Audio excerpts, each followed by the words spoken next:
The Last of Us est un jeu qui propose à son joueur une quête de rédemption d'une génération humaine auprès de la suivante. Une forme de lettre d'excuse pleine de fautes. Comme si l'on prenait conscience que notre système ne permettait pas aux générations futures de vivre. Une fois la catastrophe survenue, l'enjeu est de savoir comment redonner espoir et décence à nos enfants. Pour illustrer cela, le jeu nous propose d'incarner Joël, parent qui lors des premières émeutes perd sa fille. Le jeu construit alors une relation entre ce père et une enfant, Ellie, qui progressivement deviendra fille adoptive. Il y a donc d'abord un échec, puis une réussite. La première descendance meurt, la seconde survivra.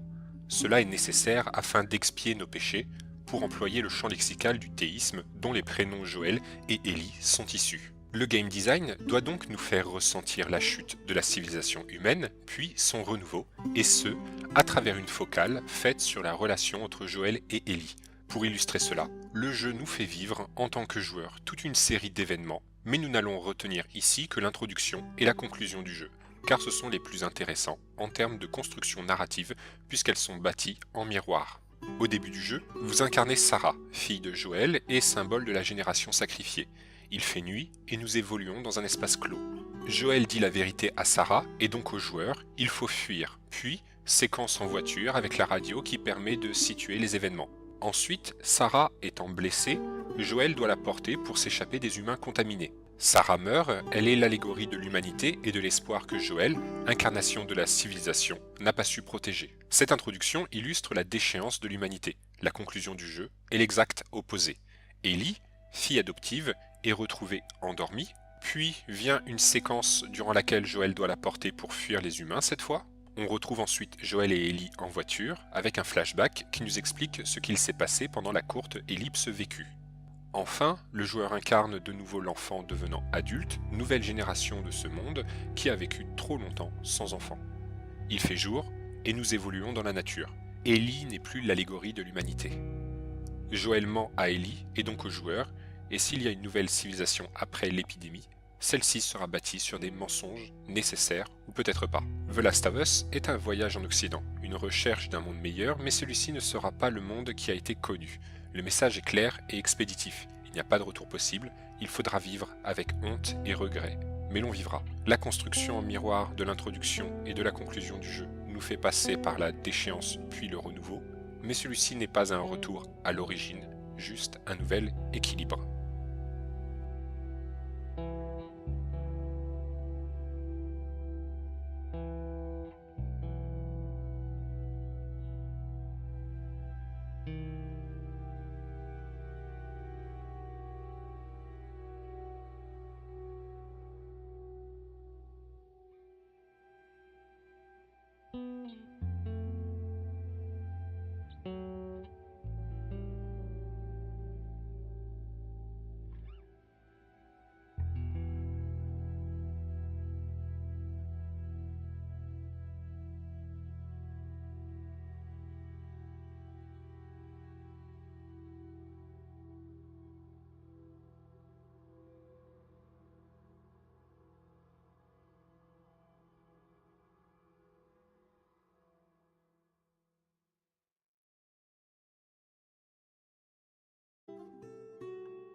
The Last of Us est un jeu qui propose à son joueur une quête de rédemption d'une génération humaine auprès de la suivante. Une forme de lettre d'excuse pleine de fautes. Comme si l'on prenait conscience que notre système ne permettait pas aux générations futures de vivre. Une fois la catastrophe survenue, l'enjeu est de savoir comment redonner espoir et décence à nos enfants. Pour illustrer cela, le jeu nous propose d'incarner Joël, parent qui lors des premières émeutes perd sa fille. Le jeu construit alors une relation entre ce père et une enfant, Ellie, qui progressivement deviendra fille adoptive. Il y a donc d'abord un échec, puis une réussite. La première descendance meurt, la seconde survivra. Cela est nécessaire afin d'expier nos péchés, pour employer le champ lexical du théisme dont les prénoms Joël et Ellie sont issus. Le game design doit donc nous faire ressentir la chute de la civilisation humaine, puis son renouveau, et ce, à travers une focale faite sur la relation entre Joël et Ellie.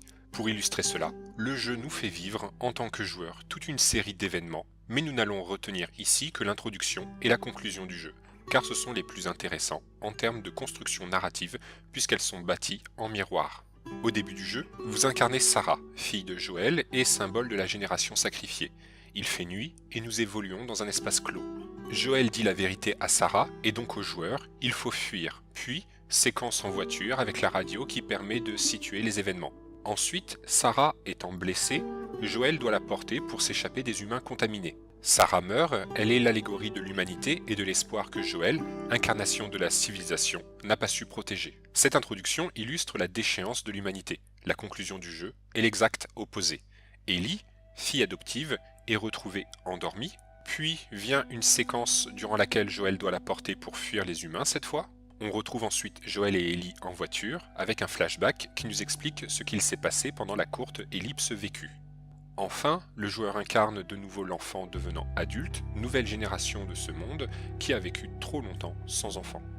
Il fait jour et nous évoluons dans la nature. Ellie n'est plus l'allégorie de l'humanité. Joël ment à Ellie et donc aux joueurs, et s'il y a une nouvelle civilisation après l'épidémie, celle-ci sera bâtie sur des mensonges nécessaires ou peut-être pas. The Last of Us est un voyage en Occident, une recherche d'un monde meilleur, mais celui-ci ne sera pas le monde qui a été connu. Le message est clair et expéditif. Il n'y a pas de retour possible, il faudra vivre avec honte et regret.